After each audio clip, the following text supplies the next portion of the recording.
Olá, eu me chamo Thaís Pinheiro Borges da Silva e irei apresentar o trabalho intitulado Desenvolvimento ósseo de embriões e pintos de corte incubados em diferentes temperaturas.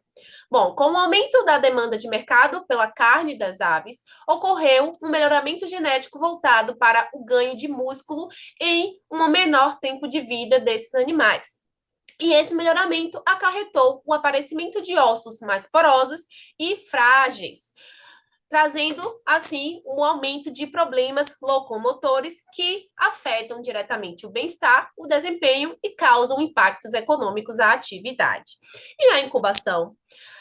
Durante o desenvolvimento embrionário, a fase intermediária de incubação, ela é um momento muito crítico, onde temos os embriões com todos os seus anexos embrionários bem formados, e assim ocorre o aumento da taxa metabólica desses animais. E quando falamos de desenvolvimento ósseo, temos aí o aumento da utilização de minerais do ovo e aumento do desenvolvimento do seu esqueleto. Então, é nesse momento que ocorre a aceleração do desenvolvimento ósseo dos embriões.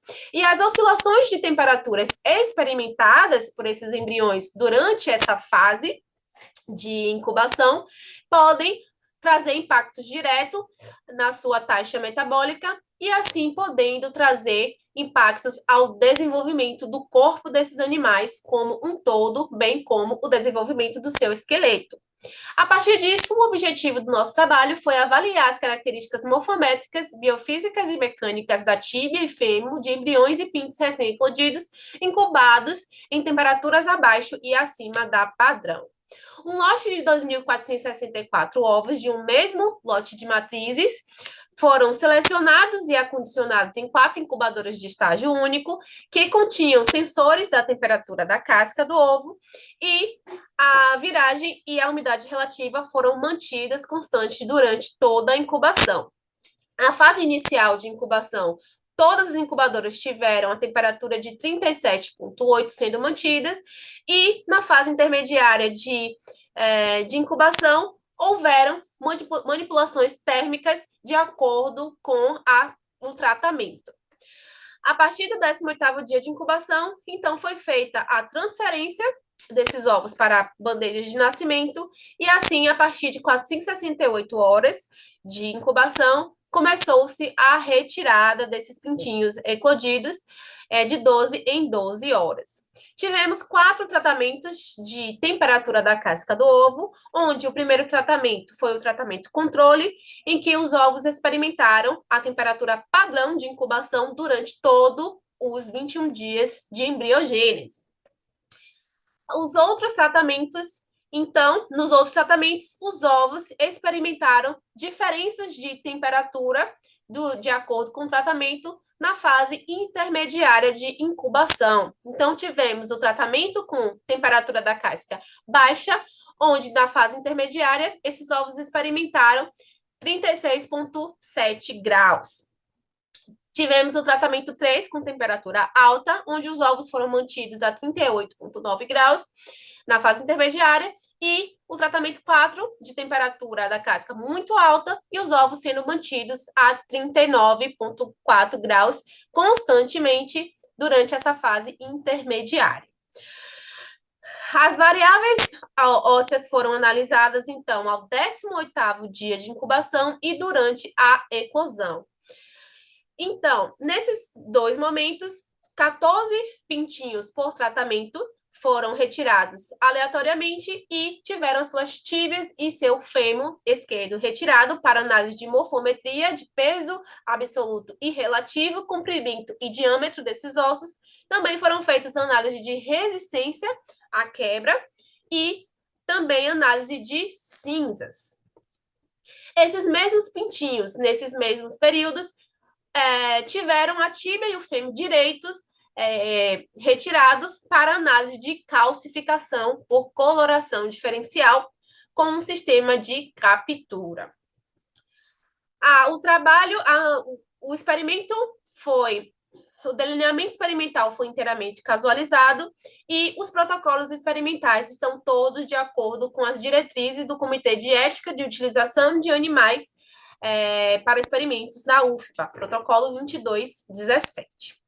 Sobre resultados, então, a primeira tabela mostra os resultados das análises ósseas da tíbia de embriões com 18,5 dias de incubação.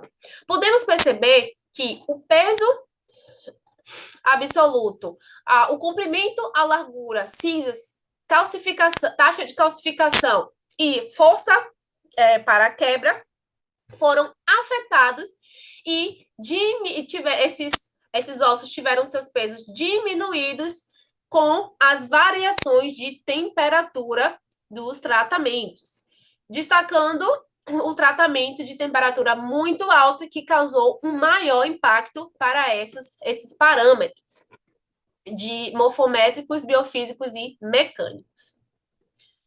O peso relativo também foi afetado negativamente. Nesse caso agora, foi afetado negativamente somente pelos tratamentos de alta temperatura.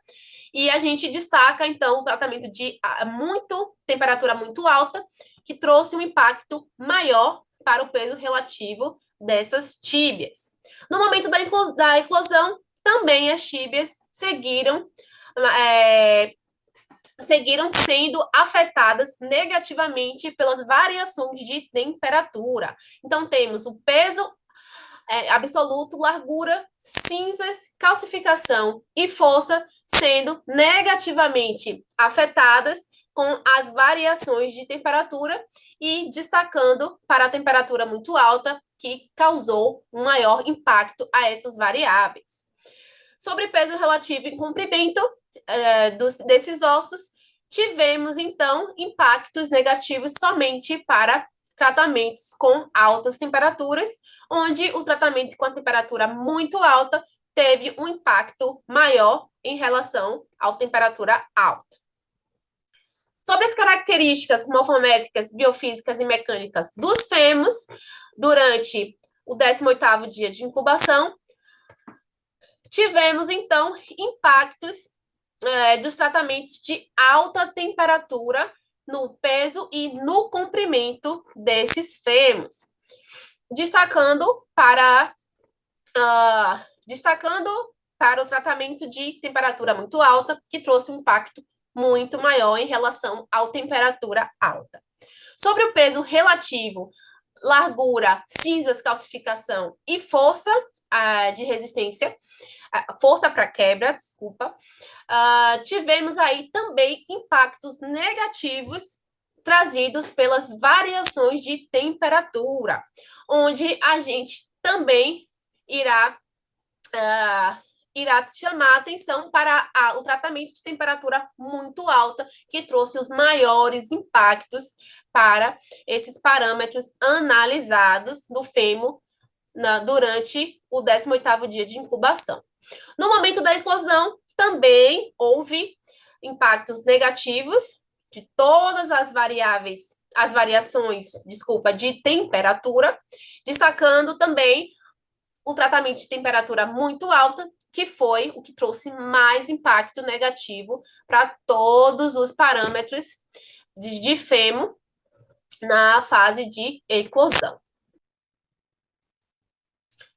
Sobre a discussão da morfometria dos ossos, tivemos que o peso absoluto e relativo foram afetados diretamente por variações na temperatura da casca do ovo. Então, podemos inferir que a temperatura da casca do ovo afeta a ossificação do esqueleto do embrião. Sendo que o estágio crítico para essa ossificação, ele está no fim da incubação, onde temos um platô de produção de calor e temos aí a diminuição, então, da deposição de minerais, que também vai afetar diretamente o peso desses ossos depois da eclosão. Sobre comprimento e largura dos ossos, tivemos, então, diminuição nesses dois parâmetros em todas as alterações de temperatura da casca. E podemos inferir que o crescimento intersticial e aposicional estão diretamente relacionados com a temperatura da casca do ovo. Em uma outra seção do trabalho, obtivemos o resultado de diminuição no peso do corpo sem o saco vitelino, e então fazemos relação direta com a diminuição das características morfométricas do fêmur e da tíbia. Sobre o aumento da temperatura, também obtivemos como resultado, em outra parte do trabalho, o aumento do hormônio cortisol. O cortisol que inibe a insulina e afeta diretamente a diferenciação mesenquimal e diferenciação da atividade dos osteoblastos e também diminuição da proteína matriz, que estão ambos relacionados com a formação e crescimento dos ossos. O aumento da temperatura da casca também trouxe aí o aumento da proteína de choque térmico, também trazido em outra parte do trabalho. E isso acarreta na diminuição da diferenciação de condrócitos, bem como também o aumento da temperatura da casca provocou diminuição do hormônio paratormônio e vitamina D3, que são hormônios que regulam os condrócitos e as vesículas extracelulares e causam impactos diretos no desenvolvimento dos ossos desses animais. Também foi um resultado que está em outra seção do trabalho. Sobre a biofísica e a biomecânica, discutimos que a porcentagem de cinzas, calcificação e resistência da tíbia e de fêmur foram afetadas negativamente pelas variações de temperatura, sendo um reflexo da menor mineralização dos ossos nesses embriões que receberam diferenças de temperatura durante a incubação intermediária. Então, como considerações finais, a utilização de temperaturas de casca abaixo ou acima da temperatura padrão entre os dias 8 e 18 de incubação afetaram todas as variáveis analisadas. A temperatura muito alta foi a mais prejudicial para o desenvolvimento dos embriões e, como consequência, para o desenvolvimento dos seus ossos, que pioraram em características morfológicas e características de resistência. Assim, concluímos que, em comparação com a temperatura padrão, a temperatura da casca baixa, alta ou muito alta na fase intermediária de incubação prejudica o desenvolvimento ósseo de embriões e pintos de um dia. No entanto, restaram aspectos do desenvolvimento ósseo em temperaturas de incubação fora do padrão que ainda não foram totalmente elucidados. Os mecanismos envolvidos na dinâmica do desenvolvimento ósseo, principalmente em altas temperaturas, demandam aprofundamento de estudos. Muito obrigada pela atenção de todos e, então, terminei a apresentação.